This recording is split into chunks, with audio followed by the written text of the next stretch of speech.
Hello दोस्तों, कैसे हैं आप सभी। उम्मीद है आप सभी बहुत ही अच्छे होंगे।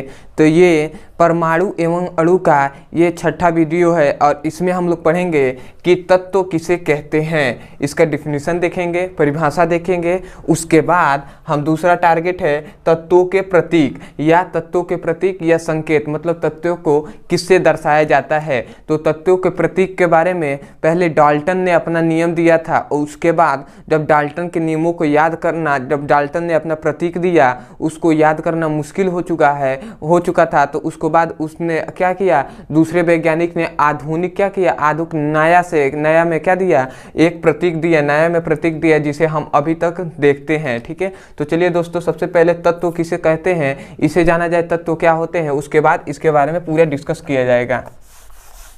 तो सबसे पहले देखेंगे तत्व किसे कहते हैं। ठीक है, तत्व किसे कहते हैं। तत्वों को हम कह सकते हैं, अगर डिफिनीशन अगर सिंपल वे में करना है तो तत्वों को कह सकते हैं कि एक ही प्रकार के परमाणुओं से मिलकर बने पदार्थ क्या कहलाते हैं, तत्व कहलाते हैं। ठीक है, क्या कहा जा रहा है, एक ही प्रकार के, मतलब जो परमाणु होंगे, परमाणु क्या होंगे, एक सामान्य होंगे, इसलिए कहा जा रहा है एक ही प्रकार। ठीक है, एक ही प्रकार के परमाणुओं से मिलकर क्या होते हैं, मिलकर बने पदार्थ क्या कहलाता है, तत्व कहलाता है। हम जानते हैं परमाणु, जब कई सारे परमाणु, एक ही प्रकार के कई सारे परमाणु मिलेंगे तो उससे जो बना पदार्थ होगा उसे क्या कहेंगे, तत्व कहते हैं। ठीक है, तो इससे यह भी पता चलता है कि तत्व क्या होते हैं, परमाणुओं का क्या होता है, एक समूह होता है। तो हम तत्वों का डिफिनीशन यही लिखेंगे कि एक ही प्रकार के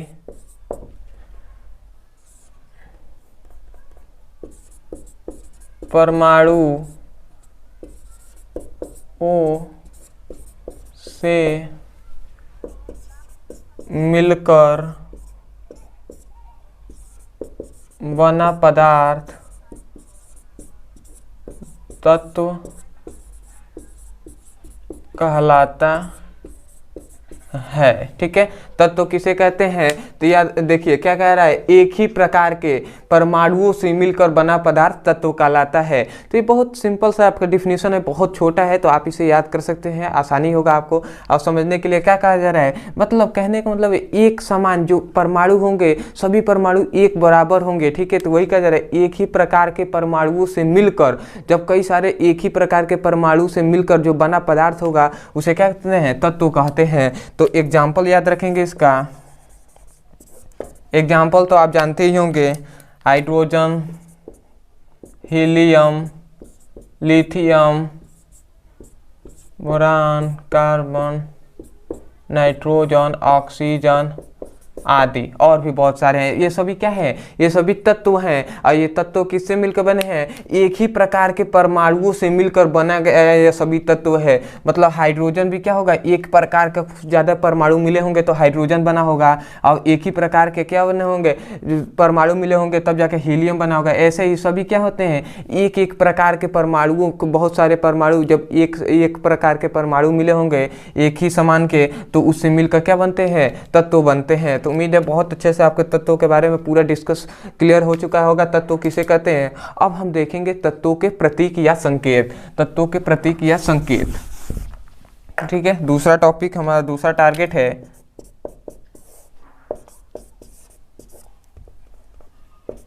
तत्वों के प्रतीक, या इसे हम संकेत के नाम से भी जानते हैं। संकेत, प्रतीक को हम संकेत भी कहते हैं, आपको पता होगा। ठीक है, देखिए तत्वों के प्रतीक या संकेत, तत्वों के प्रतीक या संकेत के बारे में पहले एक वैज्ञानिक थे डाल्टन जी। डाल्टन जी ने क्या बताया था, डाल्टन जी ने सबसे पहले तत्वों का प्रतीक दिया था। तो इनके सबसे पहले इनके अनुसार देखेंगे, उसके बाद हम दूसरे वैज्ञानिक के बारे में देखेंगे। ठीक है, तो पहले क्या किया था, तत्वों के प्रतीक के बारे में पहले डाल्टन ने दिया था। तो इसे हेडिंग बनाएंगे, तत्वों का डाल्टन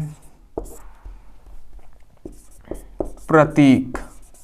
ठीक है, तत्वों का डाल्टन प्रतीक, इसके अंतर्गत ये हेडिंग आता है क्या, तत्वों का डाल्टन प्रतीक। और इसमें इन डाल्टन जी ने क्या बताया, देखिए ये प्रतीक कब आया था, तो याद रखेंगे यह प्रतीक, ये जो प्रतीक के बारे में डाल्टन जी ने बताया, तो ये कब बताया, 1808 ईस्वी में जॉन डाल्टन ने। 1808 ईस्वी को किसने, जॉन डाल्टन, ठीक है, जॉन डाल्टन ने क्या है, एक वैज्ञानिक है, इन्होंने बताया क्या कि इन्होंने प्रतीक के बारे में, जो तत्वों के प्रतीक को कैसे बताया है, इन्होंने कहा कि किसी भी गोलाकार, ठीक है, कोई भी गोले है, कोई भी मान लीजिए ये गोला है, इसमें इसके अंदर क्या किया गया, विभिन्न विभिन्न अलग अलग चिन्हों को द्वारा क्या किया गया, दर्शाया गया अलग अलग। जैसे मान लीजिए ये गोला है, इसको ऐसे कर दिया, ये गोला है, इसको पूरा तरह रंग दिया गया, ये गोला है, इसको क्या किया गया, ये भी एक गोला है, इसे हम क्या कर दिया गया, ऐसे कर दिया गया।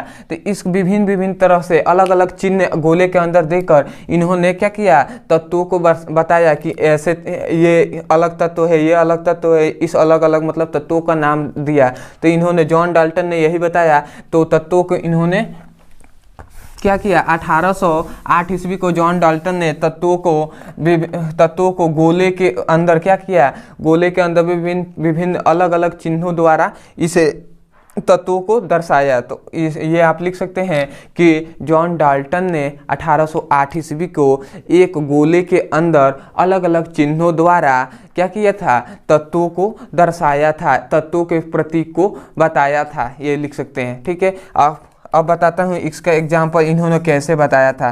देखिए सबसे पहला आता है हाइड्रोजन।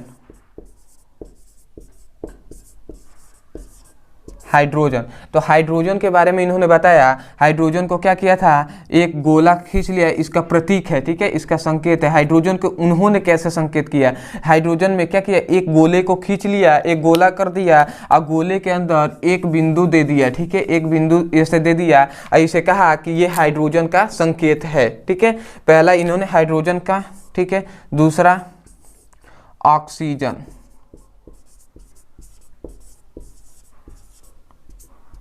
ठीक है, दूसरा ऑक्सीजन। ऑक्सीजन का इन्होंने प्रतीक दिया, एक गोला कर दिया और गोले को ही कहा कि ये ऑक्सीजन का क्या है, प्रतीक है, संकेत है ऑक्सीजन का। तीसरा इन्होंने दिया, तीसरा ठीक है, तीसरा सल्फर।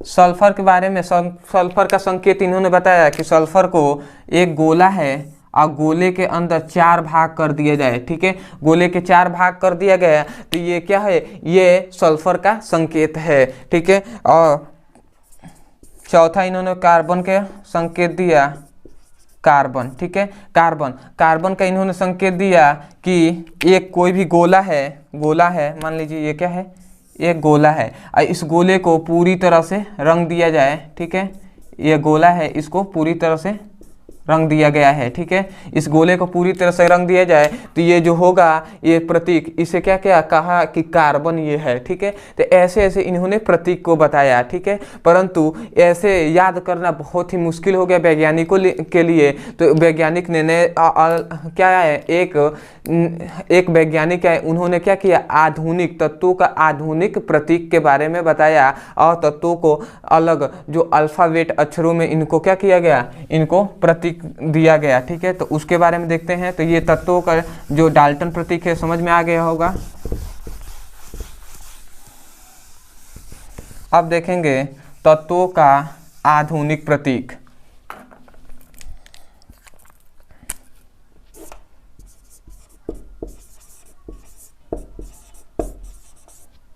ठीक है, आधुनिक प्रतीक, ठीक है, प्रतीक या संकेत। आधुनिक का मतलब होता है नया, ठीक है, नया प्रतीक क्या आया।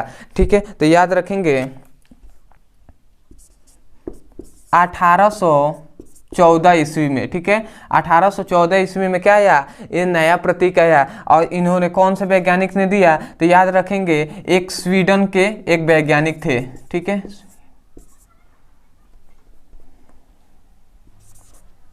स्वीडन के ठीक है, याद रखेंगे 1814 ईस्वी को एक स्वीडन के वैज्ञानिक थे, इन्होंने क्या दिया, इन्होंने बताया जब तत्वों को याद करना बहुत मुश्किल हो गया था, तब इन्होंने बताया कि तत्वों को अल्फ़ाबेट अक्षरों में, जो इंग्लिश वर्ड होते, इंग्लिश क्या होते हैं, इंग्लिश के अक्षर जो होते हैं बड़े अक्षरों के रूप में इनको क्या किया गया, तत्वों का संकेत दिया गया, जिसमें इन्होंने बताया कि हाइड्रोजन को कैसे संकेत,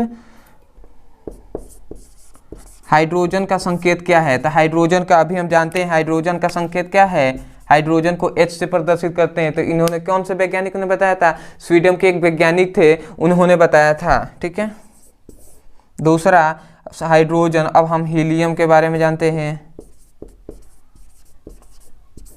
हीलियम को किससे प्रदर्शित करते हैं, तो हीलियम को H, इसे हीलियम, लिथियम, बेरिलियम, बोरान,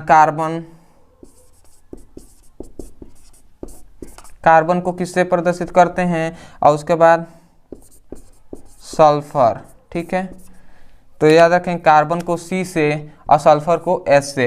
तो ऐसे ऐसे इन्होंने क्या किया, अल्फ़ाबेट अक्षरों में इनको प्रतीक दिया, और बड़े बड़े अक्षरों में अल्फ़ाबेट के वह क्या है, बड़े बड़े अक्षरों में इनका प्रतीक को बताया। तो कौन थे, 1814 ईस्वी को स्वीडन के एक वैज्ञानिक थे, इन्होंने क्या बताया, ऐसे तत्वों के प्रतीक के बारे में बताया, जिसे अभी तक हम लोग इसी तरह के तत्वों के प्रतीक के रूप में हम लोग क्या करते हैं, तत्वों को याद भी रखते हैं और जानते भी हैं। तो उम्मीद है दोस्तों बहुत अच्छे से आपको समझ में आया होगा, और अगर आपको इस वीडियो से कुछ भी अगर समझने को मिला होगा, कुछ भी सीखने को मिला होगा, तो चैनल को प्लीज़ लाइक कर दीजिएगा, और वीडियो को लाइक कर दीजिएगा, चैनल को सब्सक्राइब कीजिएगा। मिलते हैं अगले वीडियो में, धन्यवाद।